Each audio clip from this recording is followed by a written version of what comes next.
Sí, Hola, buenas tardes. Mi nombre es Kareli González y mi compañero Oscar Meraz, y les vamos a presentar el podcast del feminismo y las olas en la historia. ¿existe un solo feminismo como movimiento homogéneo?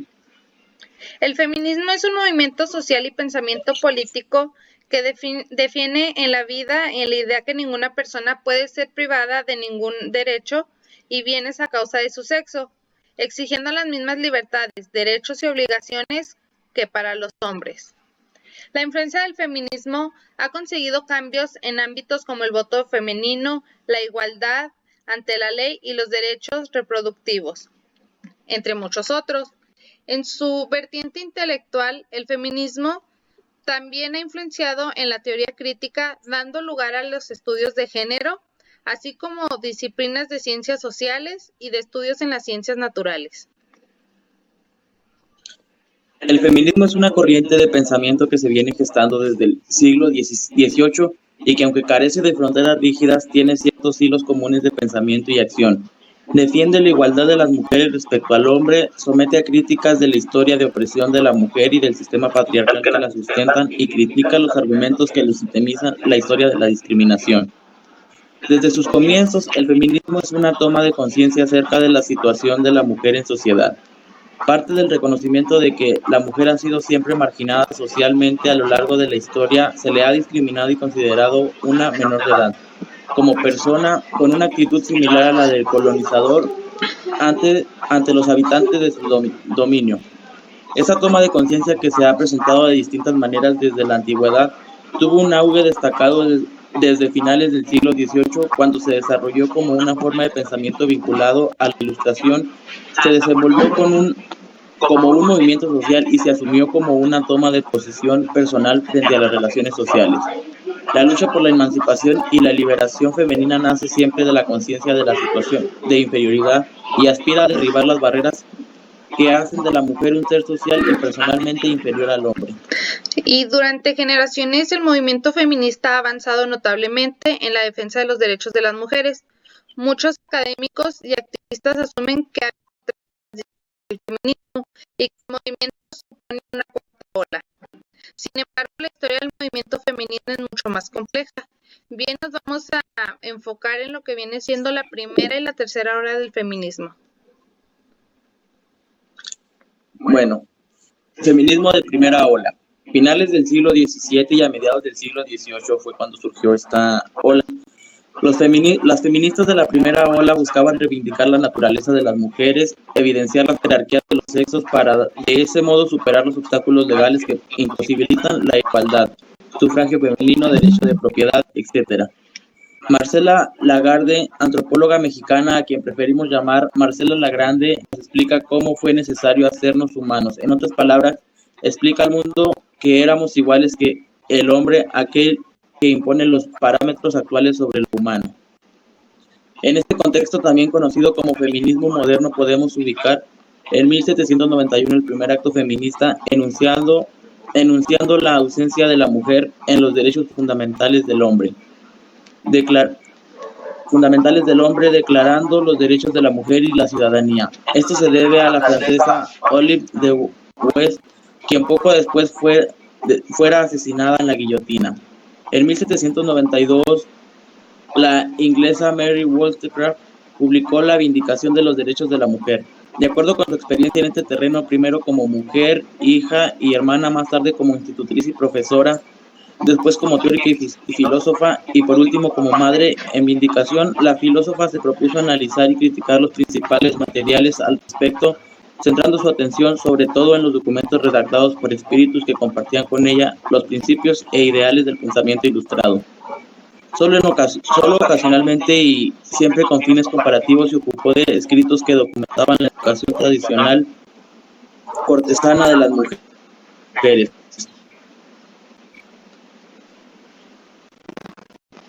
En el pensamiento, las acciones francesas e inglesas, quienes parecieran ser del origen del feminismo, pero no, en otros vectores del globo terráqueo también estaban ocurriendo cosas ciertamente impensables.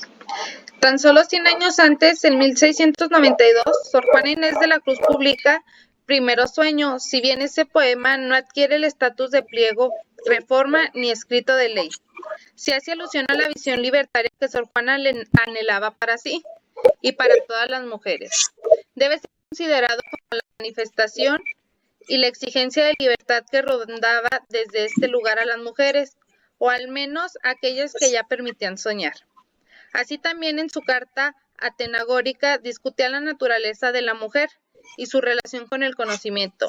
Sor Juana visionariamente discutía y reflexionaba en torno a la situación de las mujeres a un siglo antes de las que las considerábamos pioneras de lo que hoy en día conocemos como el feminismo occidental, que antes indiqué como el primer documentado cercana a la modernidad, no solo porque se acerca a algunas propuestas cartesianas, sino porque precisamente porque exhibe junto a las formas argumentativas de la escolástica ideas humanistas, imágenes herméticas y una actitud crítica ante el conocimiento que me parece ser el signo más importante de su modernidad filosófica.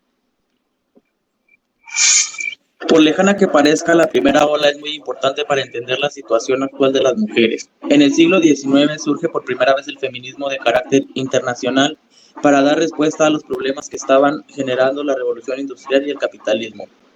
A saber, se divide en 4 tendencias de pensamiento-acción. El movimiento sufragista, con el que comienza la reivindicación del derecho a voto de las mujeres. Por ejemplo, en Estados Unidos se aprobó uno de los textos del sufragio en 1848, mientras que en Europa fue hasta 1928 que permitió el voto a la mujer, y en México el 17 de octubre de 1953. El feminismo socialista es aquel que propone la vuelta a pequeñas comunidades para desarrollar la igualdad tanto social como de sexo. Una máxima exponente de esta corriente es Flora Tristan, con su obra Unión Obrera, publicada en 1843, en la que dedica un capítulo a hablar de la situación de la mujer. La tercera tendencia es el feminismo marxista, que ofreció una nueva explicación de origen de la opresión de las mujeres y una nueva estrategia para su independencia. Prestó atención a la explotación económica y sexual de la mujer. Desde este análisis, el cuerpo de la mujer es objeto de apropiación y el medio para la explotación, primo hermano.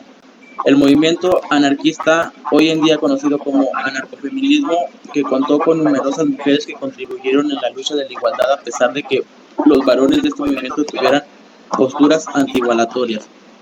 Esta ola significó el logro de posicionamiento que hoy en día gozan las mujeres, una larga intempestiva y atropellada manera histórica a la que debemos prácticamente hoy todo lo que somos. En pocas palabras, las feministas de la primera ola buscaban reivindicar la naturaleza de las mujeres, evidenciar la jerarquía de los sexos, para que de ese modo superar los obstáculos legales que imposibilitaban la igualdad. El sufragio femenino, los derechos de propiedad, también se vieron influenciadas por el activismo generalizado de las mujeres durante el movimiento por la templanza. A principios del siglo XIX, muchos ciudadanos de Estados Unidos comenzaron a promover la reforma moral. Es un esfuerzo por luchar contra la inmoralidad. En la década de 1820 se desarrolló el movimiento por la templanza para limitar o prohibir el consumo de alcohol para muchas mujeres blancas de clase media, a quienes se les consideraba como la autoridad moral de sus hogares. El consumo de alcohol suponía una amenaza para la estabilidad de sus hogares. Estas mujeres, junto con los partidarios masculinos de la templanza, comenzaron a crear caricaturas, panfletos, canciones y discursos sobre el daño del consumo del alcohol. La tercera ola del feminismo nace en los años 60 como consecuencia de las mentalidades más progresistas que empezaban a florecer en Europa. Se habían logrado ya muchos derechos fundamentales en la segunda ola, pero todavía faltaba mucho camino que recorrer, especialmente en lo que la mentalidad machista de la sociedad se refería. En este contexto, en el año 1963, Betty Friedan, psicóloga y teórica, activista y líder feminista, publica La mística de la feminidad. Es un libro que recogía el malestar que sentían las mujeres en Europa a pesar de haber obtenido el derecho a votar, a trabajar, a emanciparse y a recibir una educación. En esta tercera ola el feminismo no solo se organizó como una institución, sino que se diversificó se hizo más complejo. Introdujo conceptos como el patriarcado y describió cómo los géneros están impuestos por la sociedad. Como vemos, el feminismo moderno estaba naciendo. Este resurgimiento del activismo por los derechos de las mujeres ha sido visto tradicionalmente como una respuesta al feminismo general de la segunda ola. Con el inicio de la tercera ola, las activistas por los derechos de las mujeres anhelaban un movimiento que continuará la labor de sus predecesoras a la vez que abordarán sus luchas actuales. Además, estas mujeres querían crear un movimiento general que abarcara los diversos desafíos que están enfrentando las mujeres de diferentes razas, clase e identidad de género. Aunque es difícil determinar el incidente único que dio inicio a la tercera ola, hay dos acontecimientos a los que tradicionalmente se les acredita por inspirar una nueva generación de activistas por los derechos de las mujeres.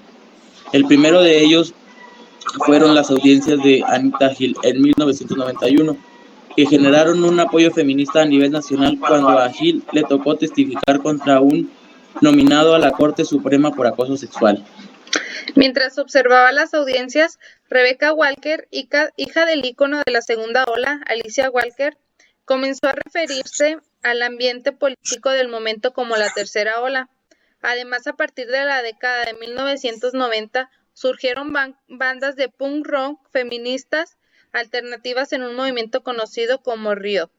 Estos grupos combinaban la cultura punk con la política, el feminismo y el estilo. Ambos acontecimientos ayudaron al movimiento feminista a entrar en una nueva era de activismo femenino.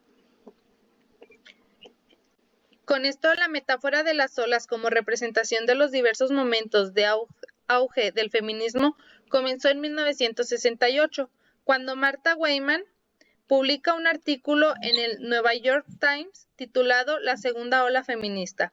El artículo conectaba el movimiento sufragista del siglo XIX con los movimientos de mujeres en la década de 1960. Esta nueva terminología se difundió rápidamente y se convirtió en la manera popular de definir el feminismo. Aunque la metáfora de las olas feministas es útil para que la gente haga una distinción entre las distintas etapas del activismo de las mujeres, es imposible precisar con exactitud las fechas específicas del comienzo o el final de cada ola del feminismo.